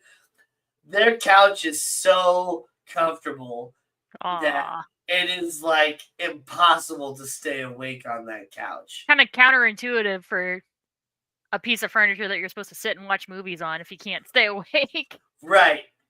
But it is just the most comfortable couch ever that it's just like, you just can't stay awake on it. Yeah. He even jokes about all the time is that, like, if they get in a fight and he has to sleep on the couch, like, it's actually a good thing. It's not a punishment. Yeah. It's not a punishment whatsoever to sleep on that couch. Lady Diane says she didn't get home till 3. Oh my god. But so we ended up calling it over there at, like, I don't know, I want to say 9:30 to 10:30 or something like that. Was when he's just like, yeah, I'm not gonna make it. I'm tired. I want to go to bed. And so okay, whatever. And I ended up leaving, and I came home, and I just started hanging out and doing whatever. I totally missed, like, the countdown to midnight. I was just like, oh, okay, it's like 12:05 now. Happy New Year. Oh hey, and I found all my old gauges that don't fit my ears right now. Oh wow. Nice. I just had the thought, I was like, I wonder if my flat back earrings are in here, but I don't think they are. I'm still looking for them. Wait, maybe. What is this? So yeah, my New Year's was kind of boring or whatever. Then the Chinese food that I got was just not very good. Aww. Anytime, I hate disappointing Chinese food. That's the worst. That's like the most... Like, that's the worst disappointment is when the Chinese food is bad. Well, see, yeah, I mean, every Chinese place is a little bit different, has their own little recipes and way of doing things. But most of the time, whenever I order from a place, if I get General Tso chicken with steamed rice and egg drop soup, it's pretty close to the same everywhere you go. But for some reason, from this place, their General Tso chicken has a lot of, like, shredded ginger in there. So you're just, like, constantly biting into, like, shredded ginger, and it's just a very strong flavor, and it's just kind of hard to get around it because it's shredded. It's just all mixed in there and whatever. And then their egg drop soup, for some reason, it's like chicken noodle soup with egg in it instead, or not chicken noodle, but it's like chicken soup without the chicken, and then you add egg into it instead. So it's got like peas and carrots and celery and whatever else in there, and with like almost like a peanut flavored stock. When it's just like, that's not the egg drop soup that I've gotten anywhere else. Everywhere else I get egg drop soup, it's just a very basic, maybe even like a chicken stock, and it's just got egg in there, and that's it. I did find them. I found my flatbacks. Oh, nice. The whole bag of just assorted different studs. Yes, I found them. Sweet. Gonna change that out tonight. Wake up, mouse. There we go. That's a lot of gauges. So it's also a stretch kit, but by current size that I had in, I'm missing the O-ring. So I did order a whole new set of O-rings, or of a gauge stretch kit. But yeah. Stephen King's book Insomnia makes GRB fall asleep. That's funny. That is kind of funny. Oh, these ones would have been perfect. I forgot about little snowflake gauges. Oh, these are dirty. Ew, Yenching is good, but far gallery area. Yeah. My local Chinese chef special is beef with ginger and pineapple with veggies and rice and the most amazing stuff. Now, see, that sounds good. Ooh, yeah, see? Ginger I had and these pineapple little sunflowers. Beef. Oh, those are cool. Yeah, these little I loved having gauges that didn't look like gauges, but yeah, they're little metal sunflowers. Green onion is a must. See, I mean, I would be okay with a little bit of green onion or whatever, but typically egg drop soup, it's just supposed to be a basic soup stock maybe even like miso soup stock, just plain soup stock, and you're supposed to just drop egg white in there so you get stringy egg in there, and that's Oh, it. this was Like, another favorite of mine. It's like a teardrop, but it's a tunnel. So it's not. It doesn't like make your ear weird shape, but yeah, it yeah, has like rhinestones in it. That's another one of my favorites. This was a little heavier too, but yeah. but Oh, now I'm getting excited to gauge my ears back out. it's too far from where I live to order it, but sometimes whenever I go out for karaoke in Parrots, they don't mind that I do this. But like I've eaten everything on their menu, and their menu is so good, but sometimes I just don't feel like ordering their food. So there's this Chinese place that's right next to Parrots, and I think it's called China King or whatever. It might be China King, and that Chinese place is phenomenal. Like great crab rangoon, great General So chicken. They have a lot of different options. The egg drop soup is good. The sweet and sour spicy soup is good. The miso soup is good. All of that stuff is good. Yeah, there's a bunch of different China Kings. I don't Yep, think they're just all the broth and same scrambled egg. because No, we they're have not. one. Yeah, we have one. That's usually who we order from. Off Shackleford. I'm gonna have to try that one. See if it's any good. I That's don't think who I've we usually ordered order from. Chinese food here since I've lived here. Maybe one. No, I think I did order Chinese food once. Yeah. Yeah, I did. I did. It's the Yeah. one oh, it's the one by Schnucks that yeah, Malanphy and Shackleford, the one by Schnucks. Oh, That's the yeah. China King. Yeah, that's the one we usually order from. Yeah. I think I've had that one before.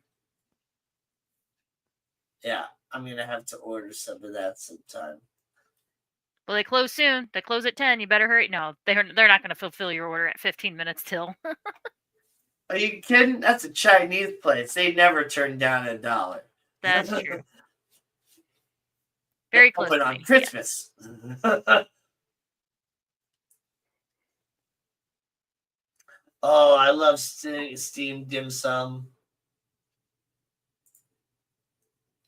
Dim sum. I put an egg in my ramen. Does that count as egg drop soup? I drop an egg in. No, I'm kidding. I'm sorry. That was a bad joke. I'm sorry. Do you soft boil your egg or do you? No, I just crack it straight in. Ah. Yeah. So it's almost like a poached egg.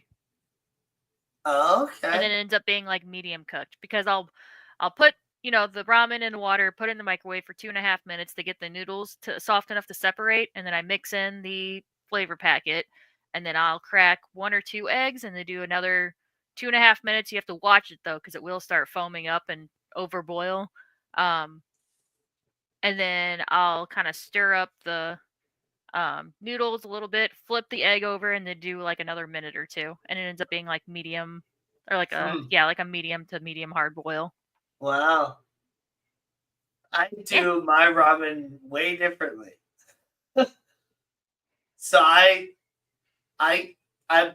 put it in my little Tupperware thing or whatever to put it in the microwave, and I do it for 3 minutes, and then I'll kind of mix it around. I'll cook it for another minute, mix it around again, 1 more minute, and then I'll like dump half the water out and then fill it back up with water again, just so that the water's not like super hot and I can pretty much just start like eating it right away. And then that's when I'll add my flavor packets and I'll just eat it. So maybe one of these days, last step, I'll just crack an egg in there and mix it around and just. Well, I don't mix it around. I just leave it so it's like in a little puddle. So yeah, it ends up being like a poached egg. Yeah, I can try that too. Damn it! Now I want ramen with an egg. That's why I had to buy some ramen at the freaking grocery store because I knew I was gonna want one after this live stream. Yeah, I got home, I made a bowl of ramen, and then I fell asleep for like a good 2.5, 3 hours. And then Nathan woke me up. He's like, "Hey, your stream's in a half an hour." I was like, "Oh, okay." Well, at least you got Nathan to wake you up. If I fall asleep and forget to set an alarm, I'm screwed. Yep. Nope. Nathan woke me up. But man, like I said, these people are freaking nuts. And it's just like all the ramen was gone. All of it. Like there's normally like just packs of ramen, so much of it to where it's just like you could grab an entire case and not feel like a bad person at all because Yep. there'd be plenty of ramen left over for everybody else. But all the ramen was gone. The only thing that was left was a couple packs of just the regular soy flavored ramen, which is I'm totally fine with going with that anyway because I like to add curry powder and stuff to make it like more like Thai flavored ramen instead of standard ramen anyway. But like, oh, and then like a couple of those like yakisoba packs or whatever, Oh, the the yakisobas big are so ones, good. which those are good. Aldi has them. Sometimes Aldi will have the beef in the big case, but they mostly have just the chicken. You say But they that. have. You say that, but you didn't stop by Aldi today I on your didn't. way home from work to see if they have ramen. I did stop at Deerberg's, and Deerberg's was like all out of ramen. Yeah. So people Well, are wasn't it freaking you? nuts, and Was they it hear you that or was it's it going to our? snow a little bit, and they Yeah. just buy all the toilet paper and all the ramen and all the canned goods. Was it you or was it our other coworker that was saying that a lot of people were buying a ton of snack stuff, like not even like That food. was Jaya Yeah. that said that. Yeah. Yeah, she's at Five Below or whatever, and said everybody was just buying bags full of chips and all that other stuff or whatever. But I mean, that's actually at least kind of the semi-intelligent thing when it comes down to like making sure you have food. Because, like I said, if your power goes out, well, you can't cook the dang ramen anyway. Right. So you want something that you don't have to cook. So we do have an electric stove. All of our cooking stuff is electric. So yeah, I did ask Nathan. I was like, "Hey, so I know we have like the propane little camping stove. We still have the Weber. Do we have charcoal? Like, do we have these other options?" He's like, "I'll make a little campfire in the backyard if I have to. We'll cook over sticks." And I was like, "Okay. I don't think we'll have to go that far." But yeah, we have a little propane Coleman stove for camping that we have. I always get Yes, just a Garcia. Hello, very hello. Nana wanted to know what type of ramen we buy. He always gets the Nangshin Shin Ramyan ramen. That's really long. Yep. I always just get the very basic little brick of Maruchan.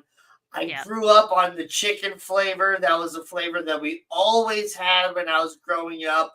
The whole first 20 years of my life, that was the only flavor of ramen I had ever tasted was chicken flavor.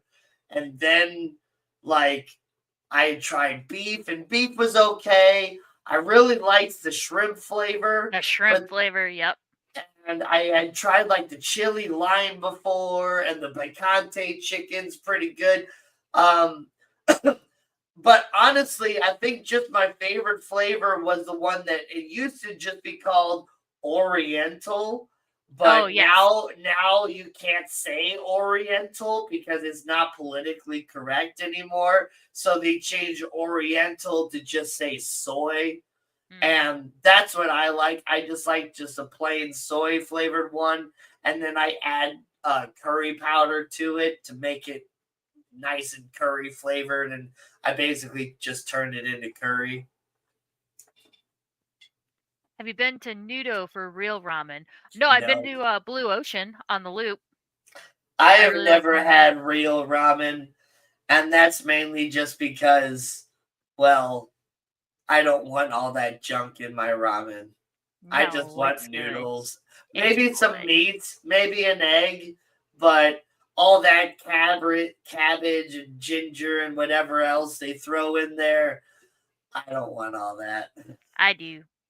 Like the same reason, like I've never been to Woofie's, like gourmet hot dogs or anything like that, because I don't want all that junk on my hot dog. I don't want a chili dog with onions and relish and whatever else on there. I just want a little bit of ketchup on my hot dog. I'm just a basic white bitch that just wants ketchup on her hot dog. You guys do such awesome top class ramen. In Australia, it is traditional for struggling students, etc., to live off what we call 2-minute noodles. Yeah, ramen noodles for us. Yep. Mac and cheese and ramen noodles. That's what poor college students live on. Yep. But yeah, pork rinds. Yeah. That's not a bad idea. Yeah. So soaking up a little bit of that extra flavor. And honestly, pork rinds are some of the best like snacks you can get out there.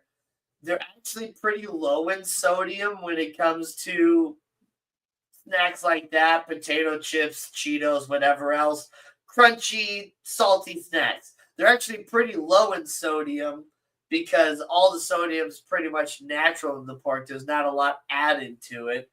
They're actually pretty high in protein. And then there's no carbs because it's not carbs. It's meat. It's protein and fat. So it's actually a great alternative to potato chips if you're looking for like a healthier, salty, crunchy snack. It's like 10 packs of 2-minute noodles for $1. Dang. Yep, that's what it is here too. We do have like the 19 styrofoam cents cups. a piece. Yeah.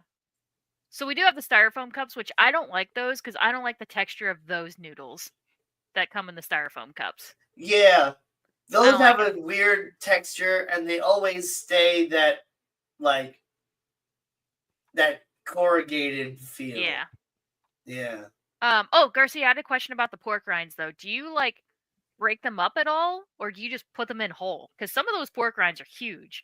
Like I would imagine you probably not like desecrate them, but like do you just break them up into like what are the like the fried onion, like about that size that you can get to put on top of stuff?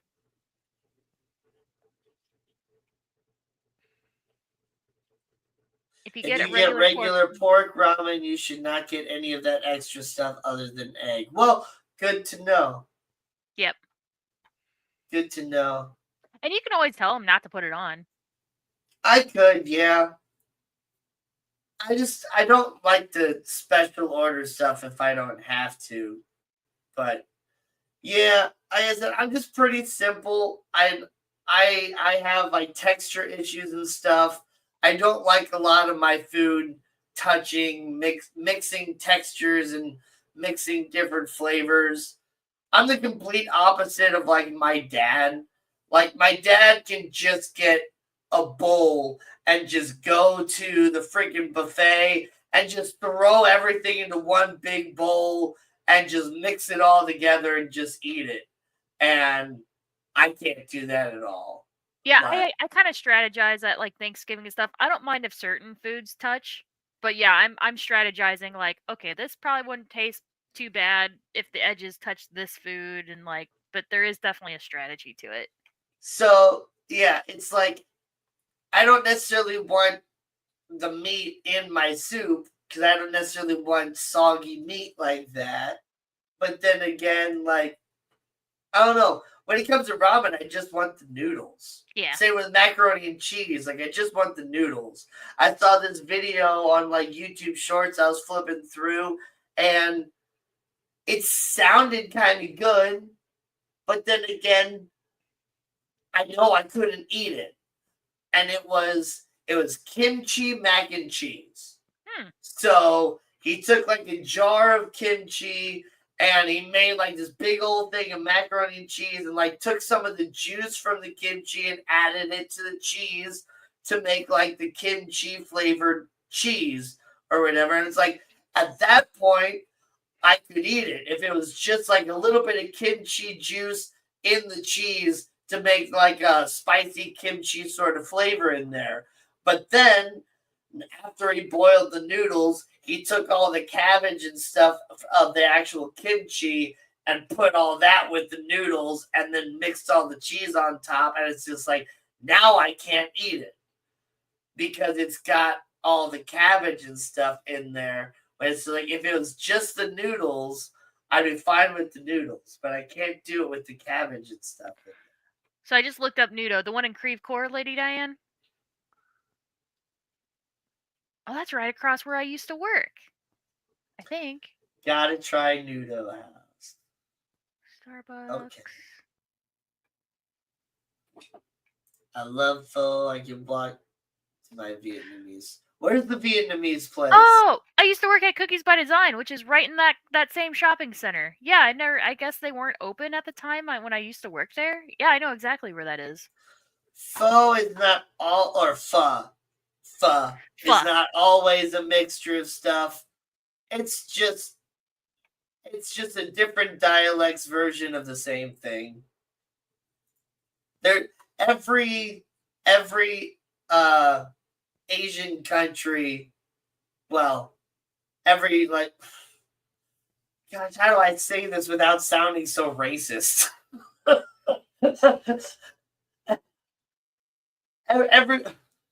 You can't, anyway. Every one of those Asian type countries has their own version of like noodles like that. I think ramen is Japanese, right? And then pho is like Vietnamese. Yeah. And then Korean has their own version of it as well. Or it might even just be called Korean ramen.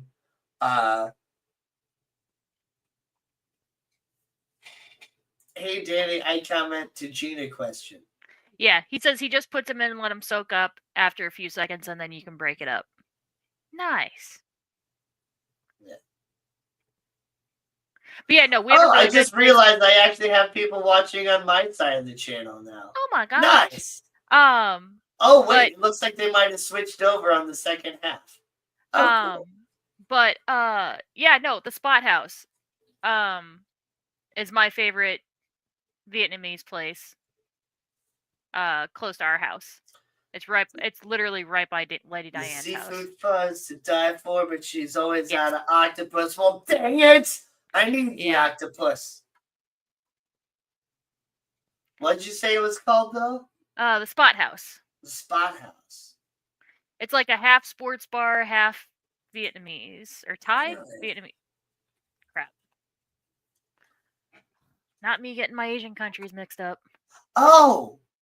That place. Yeah. I remember seeing that. I've never been there, but... It's so good. Wow, so okay.